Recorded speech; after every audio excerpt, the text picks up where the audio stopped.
Welcome back everyone. This is part 8 on what if the Transformers were in high school DxD. I do not own the Transformers and DxD or any of the characters in this video. Chapter 5, Surfing. Pokémon Let's Go Pikachu and Let's Go Eevee, Sonic the Hedgehog and the Protectobot, Blades, crossed the Mediterranean Sea and found themselves in Italy by morning. The duo stood sentinel atop a tall building as the sun shined brightly, watching as many Italians went about their business in this coastal city. Whistles in amazement. That's some view, isn't it? Blades, the blue hedgehog asked the copter bot. Blades replied, yeah, I suppose, Sonic. But aren't you trying to get to Japan because you have an idea of where Optimus Prime is over there? Sonic shrugged as he answered his teammate, yeah, it's more so that Eggman wanted something that was found where he attacked. Something he wants bad. And it's my job to put that obese narcissist in his place. Blades looked at Sonic with a slightly dumbfounded expression, thinking to himself aloud, I know he's serious in this regard, but why is this hedgehog so carefree? Plus, Sonic said as he dusted his hands, I hear the calzones here in Syracuse, Sicily are to die for. I'm eager to try one. But you're a talking blue humanoid hedgehog. There's no way you can even get one if what you said earlier is any indicator. Blades explained incredulously, completely surprised at the hedgehog's disregard of his caution. Oh, I know, Sonic said as he pointed to a building not too far from them. That's why before we head east, you'll get me one at that stand over there. WHAT. Blades exclaimed loudly, prompting a nearby police officer to say, Mamma mia, what was that? Blades and Sonic quickly hugged the ground, out of the cop's sight. Sonic continued, hey man, you have a battle mask like Op, right? Then you can just pretend to be a guy in a robot suit, and buy a calzone for me. Unlike you, who only needs Energon to run, I need food or I'll shut down. And I haven't had anything to eat since yesterday. But, the Protectobot stuttered, I can't do that. Even if I'm pretending to be a man in a suit, I can't handle humans, especially a crowd like that. And I thought you liked chili dogs. Sonic chuckled a little as he replied like it was a jab. It's really my only option at the moment, and this is all we have. He pulled out from his hammer space a euro bill, a large one that is similar to one finding a $50 bill, and flashed it in front of Blades. Much to his shock and disbelief to the helicopter bot, Blades' only response was, you didn't. Sonic interrupted with an explanation. I didn't steal it. Some dude lost it, because it was buried in the sand. And I found it when you dropped me head first on the beach, and I spit it up as I was spitting out sand. Blades had a sheepish grin on his face as Sonic glared at him, and replied, haha, sorry dude. Sonic cocked an eyebrow up, to which the Autobot replied with an annoyed groan, fine, I'll get you the food. As Blades was preparing to climb down from the roof stealthily, Sonic said, oh, and please get me a drink. Lemonade or juice, doesn't matter, so long as it is not alcoholic. I'm not gonna get tipsy while running at supersonic speeds, thank you. Blades groaned as he was already regretting his decision to do what Sonic asked him to do. He didn't see it, but Sonic rested his head against the wall of the building's rooftop access and took a nap. Risky business, as Megatron was at Sonic's throat for getting in his way, and is determined to destroy the hedgehog for his interference. 30 minutes later, your choice. Sonic was snoozing pretty comfortably, until he heard a loud commotion coming from the building. He pointed to Blades to get food for him. He wondered if he had to step in, but he didn't the minute he saw Blades climb up to the roof. He had a very unamused look on his face as he shoved a paper bag and beverage cup into the blue hedgehog's torso. Blades uttered in a I am 110% done kind of tone, not one word. Sonic asked curiously, what happened down there? If the Autobot could blush, he would be red with embarrassment, as he said, I told you I can't deal with being in huge crowds like that. Sonic's ears perked up at the sound of police sirens, and asked in a joking manner, what did you do, Blades? Fire a gun?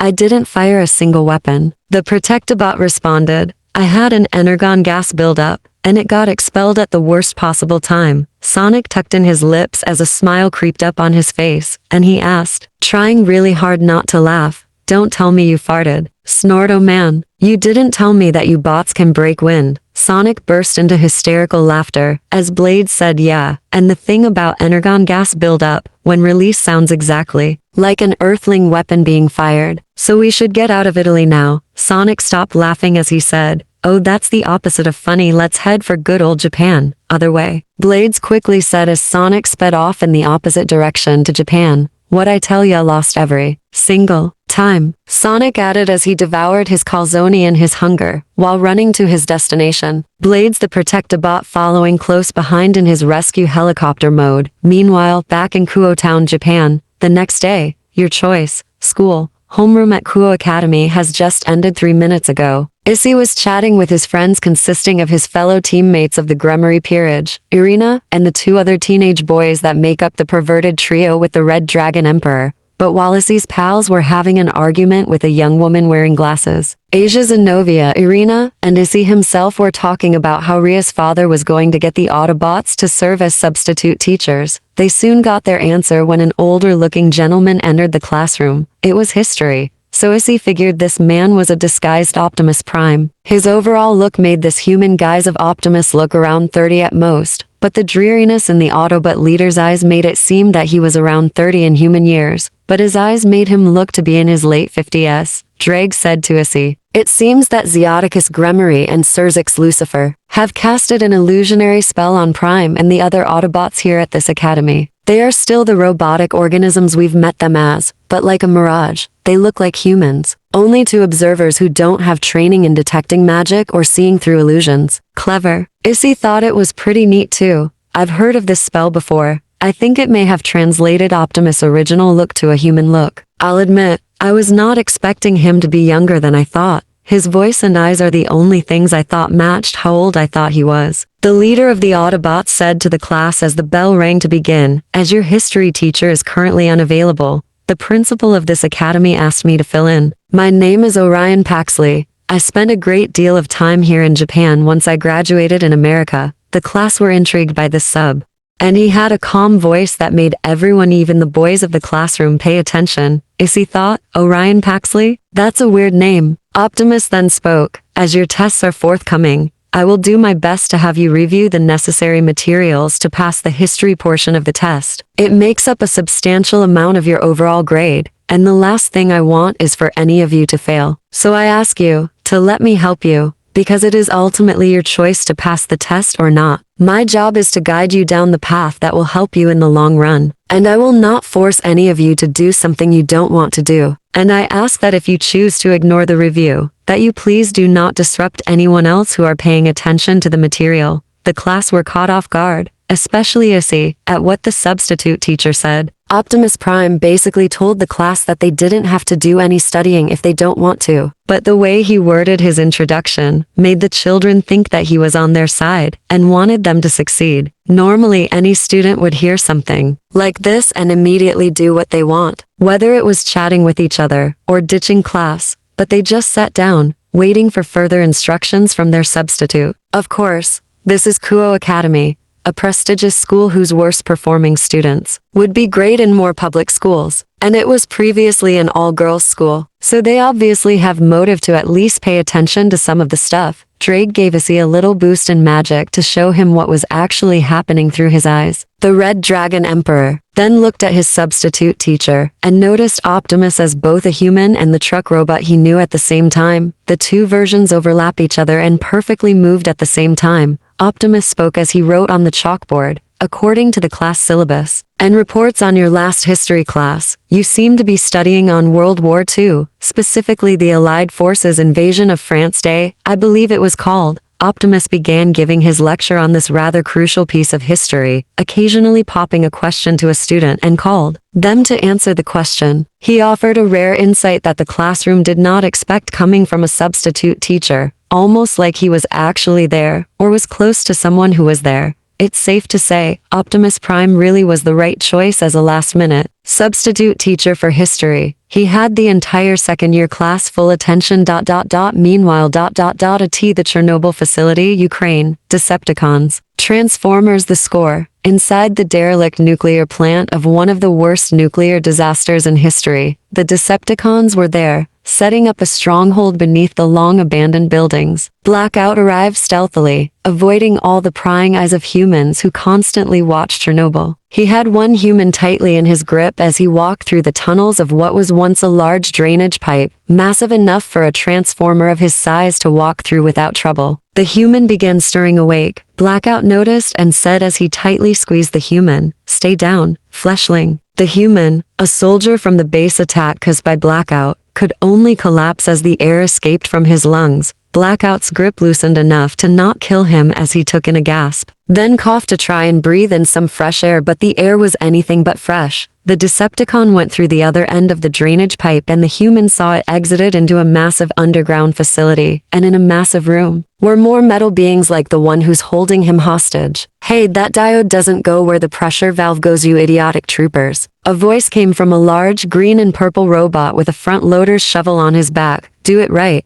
or you'll be a part of my next masterpiece of art made from the corpses of the dead." Two identical robots with no visible faces put up their hands in a defensive manner at the front-loader robot. Then they quickly went back to work on constructing something these guys were building. Chernobyl, no matter which universe we're in, the humans never learn. And they abandon it, ripe for us Decepticons to set up a base of operations. One especially large robot, who is colored like the front-loader, but seems to have hauler truck parts on his body, said to another green and purple robot who had cement truck parts on it. "Don't I know it, Long Haul?" The cement truck robot said to the hauler, now known as Long Haul. "They should know that these reactors are prone to failures, and yet they still build enough of them to annihilate their entire civilization if they all go wrong, ha ha ha ha." At the same time, ga ha ha ha ha ha, a bulldozer of the same color scheme jabbed, causing the three to laugh like a bunch of maniacs. Mixmaster, Long Haul, Bone Crusher, get back to work. Another robot who looked to have jet parts shouted at the three construction robots. "Blow it up your tailpipe, Starscream." Bone Crusher snapped at the jet named Starscream, to which he snapped back, "It is Commander Starscream to you, Constructicons." The kidnapped soldier took note of Starscream's voice, mostly on because it sounded scratchy and deep, yet at times shrill. It was very unique compared to the other robots' voices. Blackout walked up to an imposing bot who looked like a supervillain. The soldier could only gulp in fear as this villainous robot shot a menacing glare at the human as his captor said while kneeling, "Mission accomplished. Lord Megatron, I've captured this soldier thanks to the Scorponok drone. He has information I believe is necessary for your plans on this world."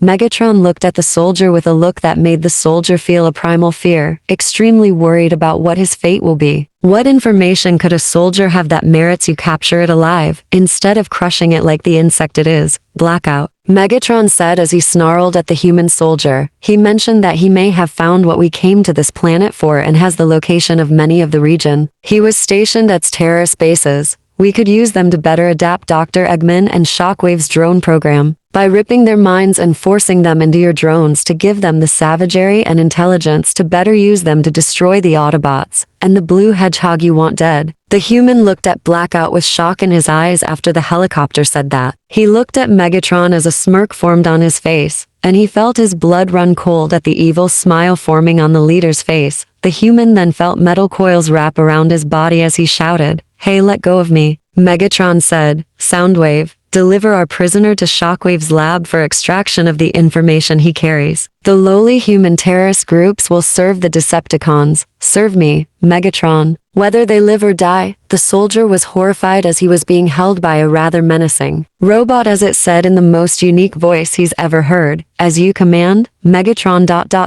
As some green vortex appeared in front of Soundwave. He overheard Mixmaster say to his fellow Constructicons, "Ooh, I hate to be in that human's shoes if Shockwave is involved. He better say his prayers to his god who no longer exists." Quite a few Decepticons, including Megatron himself, started to laugh at the soldier's fate as he desperately, but miserably failed to escape from Soundwave's grip. Kuo Academy, Kuo Town, Japan, 1:10 p.m. 3 hours later, your choice. School, Issy, Zenobia, Irina, and Asia were finishing up their lunch in between classes. They were talking about the Autobots they've had so far as substitute teachers. Orion Sensei, was an astounding history teacher. Zenobia said to her friends, "I guess because he actually had been part of a war, he made everyone really take in how war is never a good thing. That's amazing even on itself. Yeah, he definitely had the entire class attention discussing World War II. But Perceptor, Percival Sensei, he made my brain explode with all those equations," Issy said, to which Irina added, "Yeah, but it was calculus, which is pretty difficult onto itself. I wouldn't be surprised if no one understood anything he taught during his lecture. The guy didn't even bother to ask someone to answer a problem.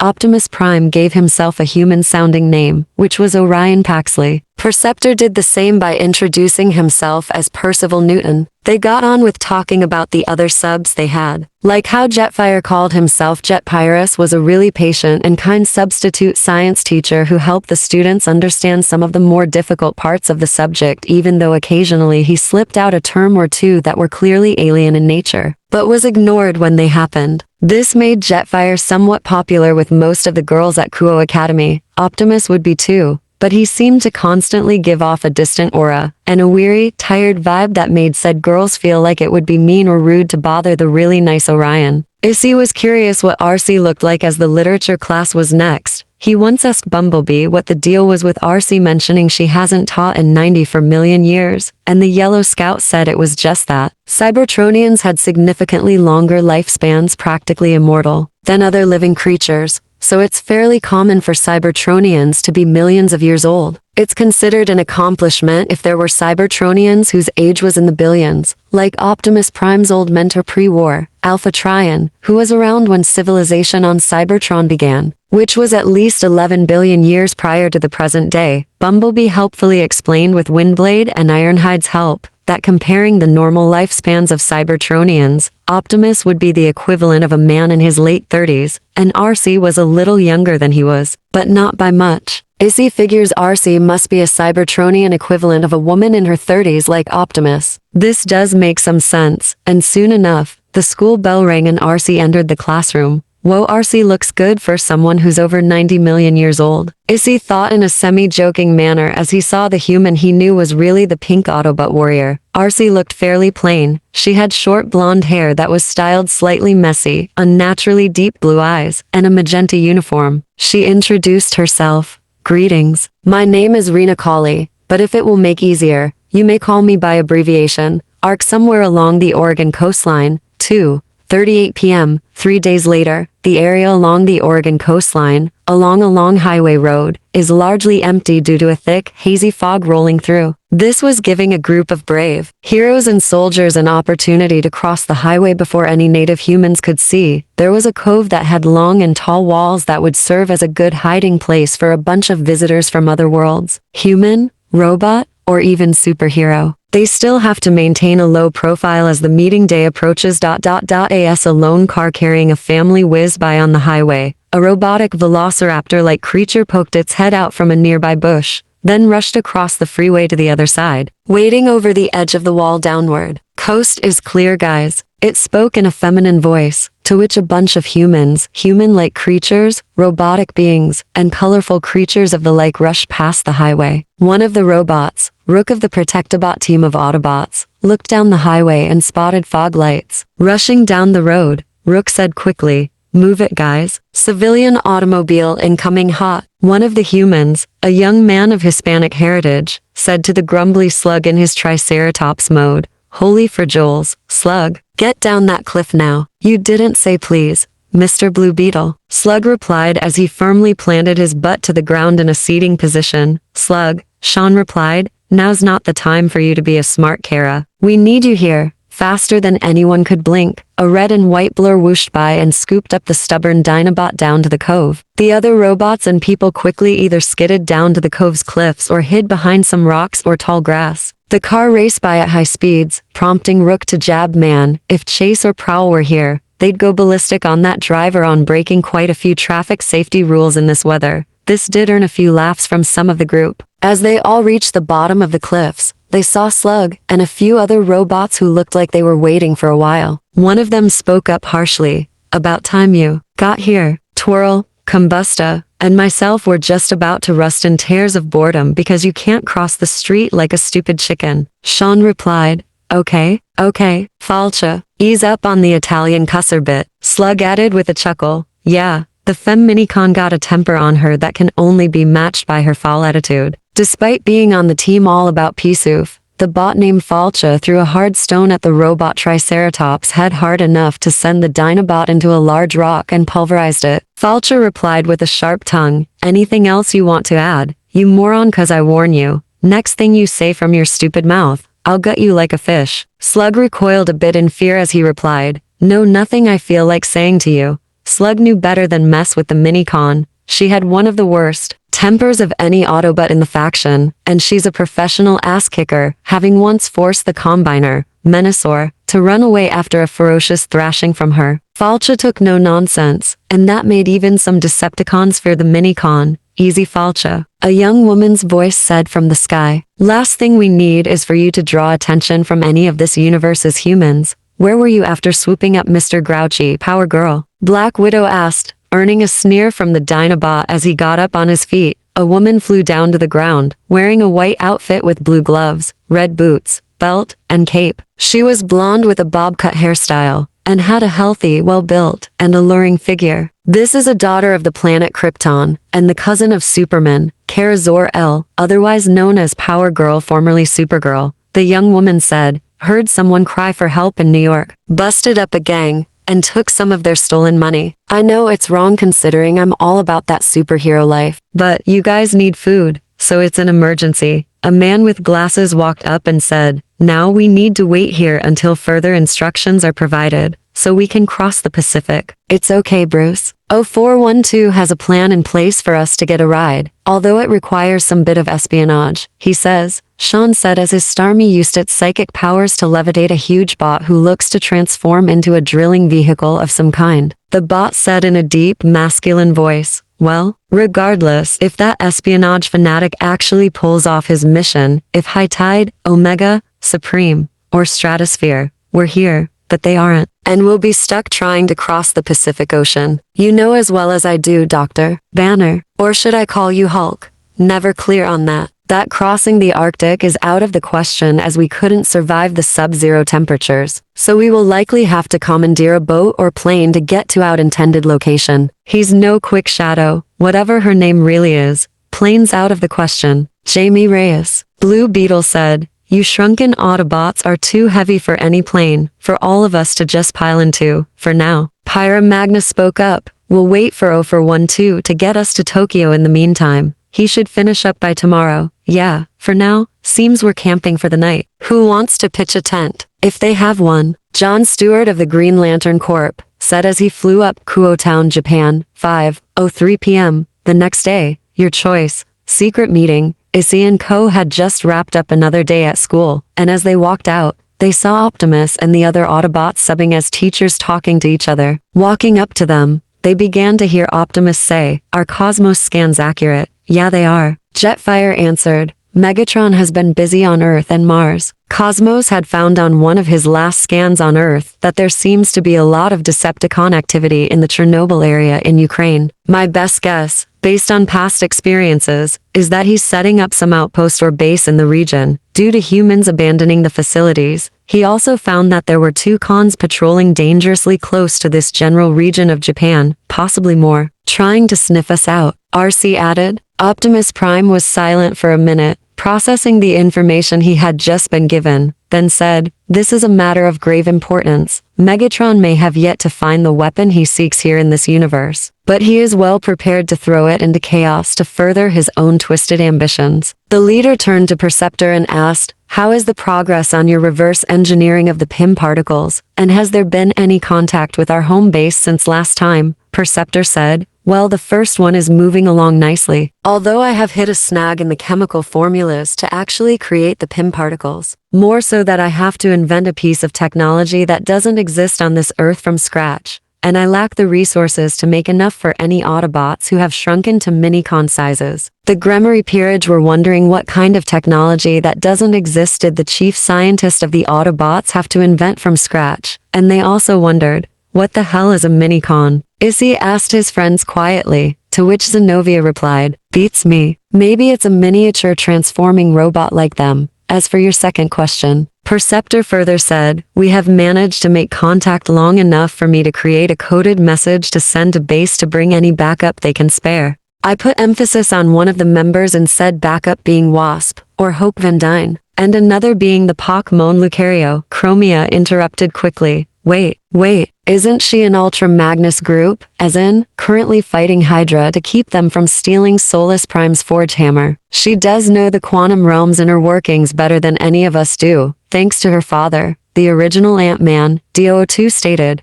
She's our best bet in finding Scott Lang. And Lucario are known for their abilities to sense aura, so it is smart to ask for them to help us. If the interference that's making it hard to contact the others in other realities doesn't also keep them from reaching us, Optimus nodded as he then said, we have to be careful. Ghidorah clearly wants us eliminated. If he's making it more easy for Megatron to pick us off, that means you children will have to be vigilant for Decepticon activity wherever you find it. The other children were caught off guard when Optimus called them out, prompting Asia to ask, how long have you known we were here? Long enough for me to know that you overheard our conversation. Optimus said seriously, about the Pym particles and calling for backup. Well, you guys were being subtle, but not enough to go unnoticed, Akano said as she wrapped her arms around Issy's a method to the madness. As humans and Nebulans would say, Jetfire explained. Cosmos recently intercepted troubling information about a pretender being in Megatron's command and adding fuel to the fire. That's pushing the humans to declare war on each other if their suspicions aren't resolved soon enough. And so we are purposely being a little careless to draw the spy out. If it's one of the Decepticons patrolling this region, Rhea somehow felt her skin crawl and asked, what's a pretender? RC explained, a pretender is a transformer whose ability to disguise itself is taken to a whole other level. This makes pretenders the perfect assassins and spies, being able to copy another Cybertronian, down to the cellular structure. Their disguises are so intricate and flawless that they could even copy the appearance of organic substances. Commonly these days, being almost indistinguishable to a human. That really freaked the teenagers out. A transformer assassin who can pull off nearly flawless disguises and can even pose as a human. What made their blood run colder was that a pretender could easily disguise itself as one of them. Since you are familiar to the Marvel comic books,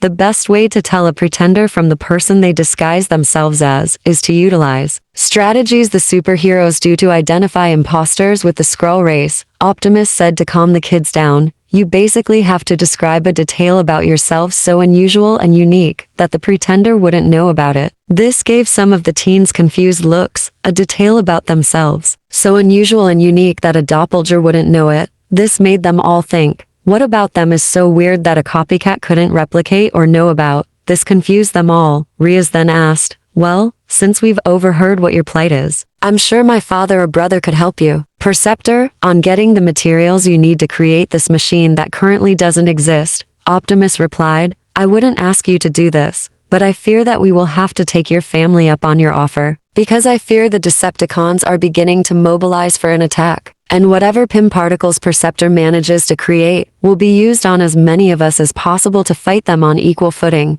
We've already told the leaders of your factions about the pretender, and how it may be able to cast magic to better sell its disguise, RC added, and how to best catch one in the act. Issy scratches his head in confusion as he asked, how can a robot be able to cast magic? As far as I can tell, you guys aren't magic at Shockwave. Jetfire said we found out that he has something to do with some devils, fallen angels, and angels disappearing. He can pull the information he needs to best counteract the limits of magic on a non-organic organism. Chromia added, whether by the cordial psychic patch, an intrusive and horrifying mind-reading device, or by dissecting them. The mention of dissection made everyone's skins crawl, as they all wondered, just how much of a bad news sword is this Shockwave? As he seemed to get more and more scary, Perceptor said to ease their worries a little, we've informed your father and brother, and Azazel about the Decepticons patrolling this region of Japan to sniff us Autobots out, and they have taken measures to detect them thanks to information we've provided. Based on prior experiences, one of the cons is almost a guaranteed bet of being someone we know as Barricade. The enforcer of the Decepticons, Jetfire said.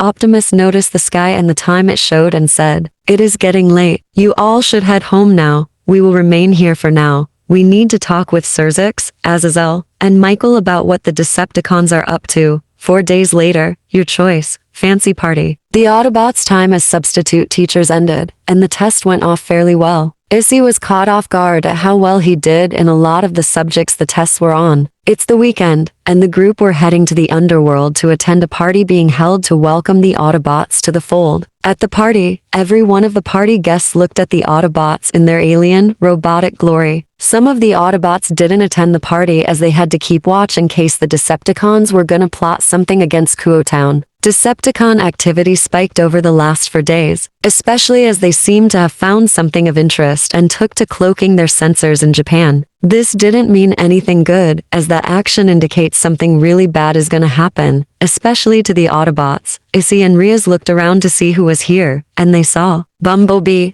RC, Bulkhead, First Aid, Jetfire, Blur, Hotspot, Streetwise, Rustdust, Swoop, and Jazz in attendance. Riaz overheard that Ironhide, Windblade, Ratchet, and L709 came with the previously listed Autobots only to investigate a situation Surzix wanted them to check out. And she is glad that Grimlock wasn't invited. More so, he didn't want to go as he much rather hunt for the snooping Decepticons and decapitate them than attend a party. As the Grummery heiress recalled who among the Autobots were invited, she noticed someone was absent. Where's Optimus Prime, dear brother? Riaz asked her older brother, with Issy adding, yeah, I've been wondering too, since he's the leader, I figured he'd be here. Surzix shrugged and replied, apparently, Primes don't party, or at least, that's what the other Autobots said as an explanation. Optimus was heading for Tokyo to meet with some superhero that began showing up the past week, and he thinks he knows who it is.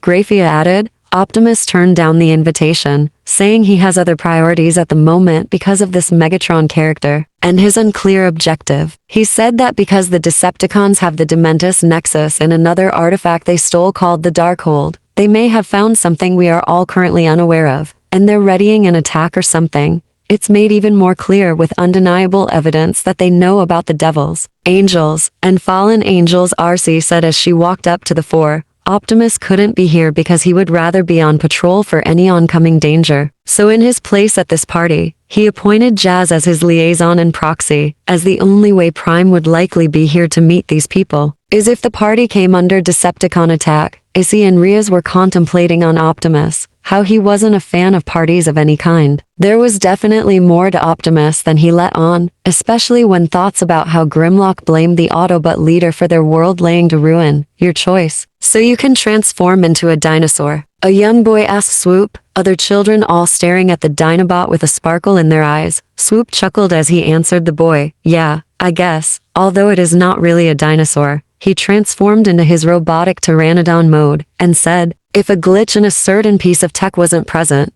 I'd be big enough to have my wings be as long as that table with all the food on it. Wow. A little girl exclaimed as she further said, you must be the biggest robot here. You think I'm big? Swoop said, you should see bots like my fellow Dinobots, or heck, you should see guys like Omega Supreme. He's big enough to make us Autobots in our original sizes look puny next to him. As Riaz and Issy passed by, they and the church trio overheard Swoop's statement to the children, and Zenobia asked, who's Omega Supreme? Bulkhead answered Riaz Knight. Omega Supreme is the last of the ancient Omega Sentinels, and was the guardian of both the Crystal City and the Omega Gate back on Cybertron. The city was destroyed during the war by a team of cons called the Constructicons, while the Omega Gate was the doorway to Cybertron's core. The group were wowed by this Omega Supreme, as Irina stated, with a name like Omega Supreme. He must be powerful. He was, Streetwise said as he walked up, arguably one of the most powerful Autobots in the entire army, until he was defeated by the Decepticons in the Battle of Icon. They used Dark Energon to poison the poor guy and blasted him like it was target practice. He doesn't have as much strength as he did before,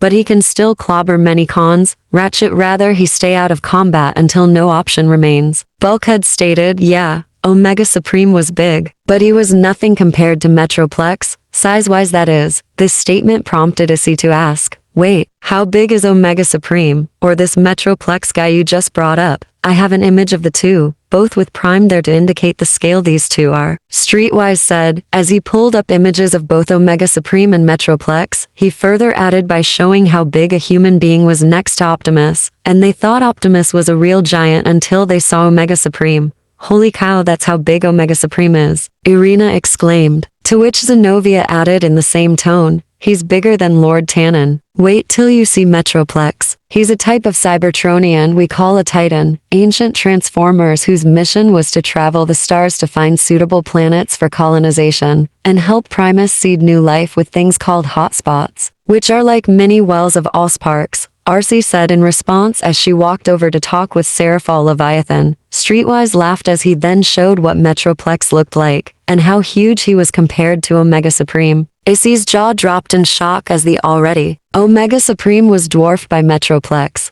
That's Metroplex, he exclaimed. Why isn't he here helping you guys out with the Decepticons? Bulkhead and Streetwise's faces shifted from amusement to somber, even sad looks, which was noticed by the young devils. Riaz asked them, what happened? Did something bad happen to Metroplex? Bulkhead answered the crimson-haired girl's question after a moment of hesitation. You recall when Optimus said that we had to leave Cybertron? The Devils and Angel nodded yes as the rest of the team gathered to hear the fate of Metroplex. To best explain, Bulkhead said as he took a seat on the floor. I feel we need to first explain how he came to help us. Autobots Transformers the score. Bulkhead proceeded to tell the group about the launching of the Autobots' Last Hope, a ship Optimus commissioned called the Ark. This intrigued them all, even the likes of Azazel, Ross Weiss, Surzix, and Michael, as this ship had the same name as the massive boat Noah built in ancient times. The green, large Autobot told them on how 6 Earth days before the Ark took off, that Energon was in really short supply,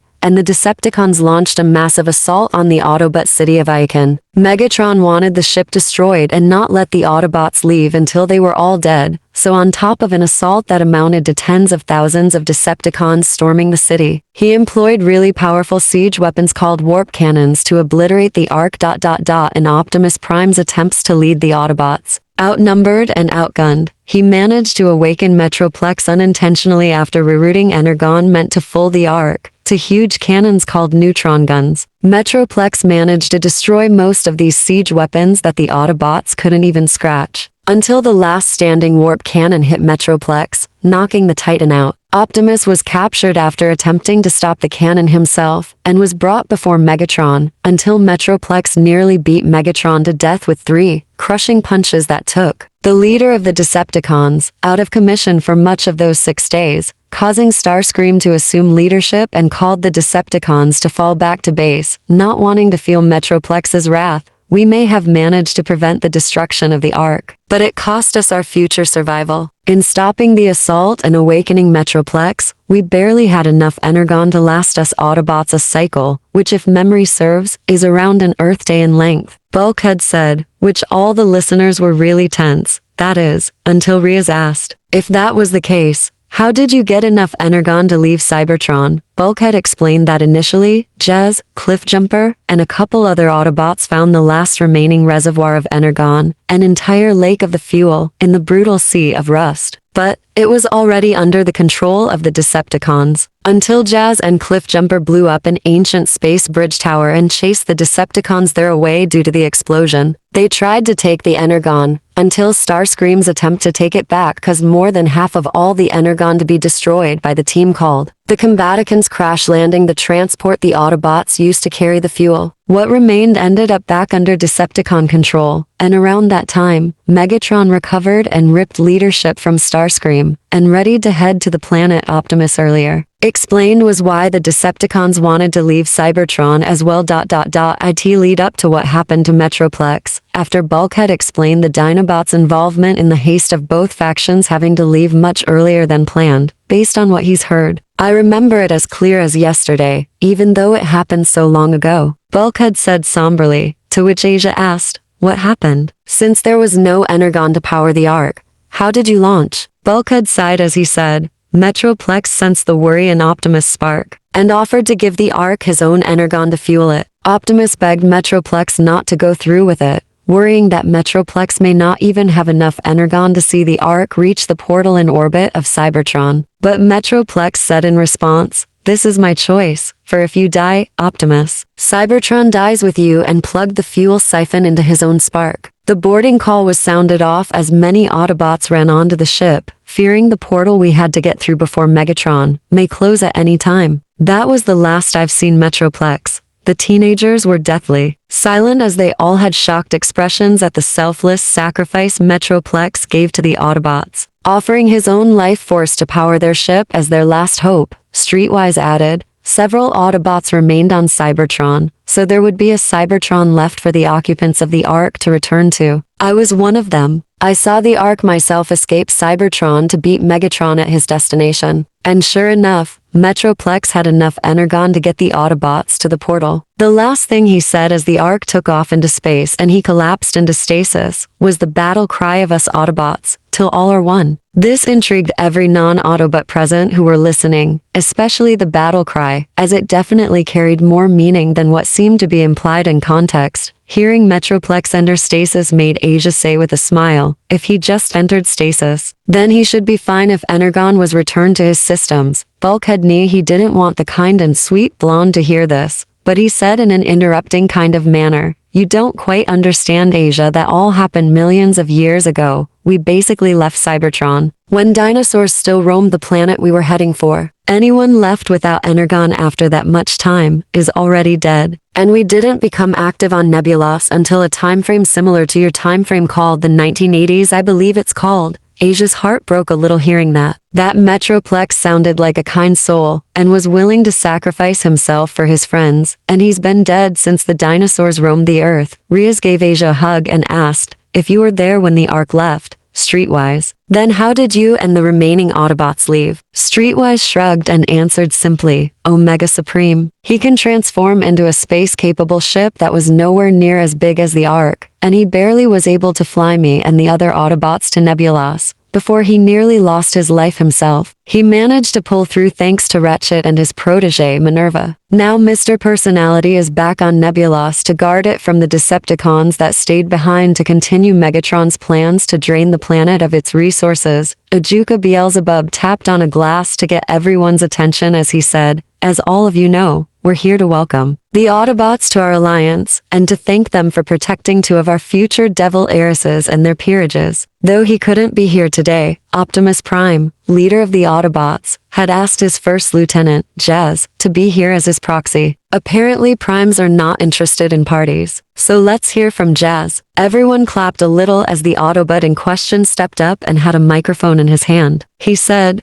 thank y'all for this cool party. I apologize for Optimus not being here. He's more of a workaholic who would much rather be active in ending our war with the Decepticons than participate in a get-together like this one. That shows how committed he was for his belief that freedom is the right of all sentient beings. The guests all laughed a little at the mention of Optimus being a workaholic, as only those attending the party were made aware of the Autobots ahead of time. They were all briefed about what was going on by the four Satans, fallen angels, and Michael, and were told to keep their distance from the Decepticons, already informed on who they are, and how to spot them. Jazz continued, I may not be as good as Prime is in giving speeches. But I promise you on his behalf, that to the best of our abilities we will protect the innocent from the cons, and try to drive them away, whatever they are here for in your universe. Us Autobots, and our allies from other realities. This was pleasing for some of the devil households, the generals and leaders of the angels and their fallen counterparts, Megatron, Transformers the expanded score. They were, however, unaware of several Decepticon troops, waiting just outside the venue's building for an ambush, led by Megatron himself. End of Chapter 5. Link down to the comments if you want to read the rest of the story. I hope you all enjoy. Goodbye.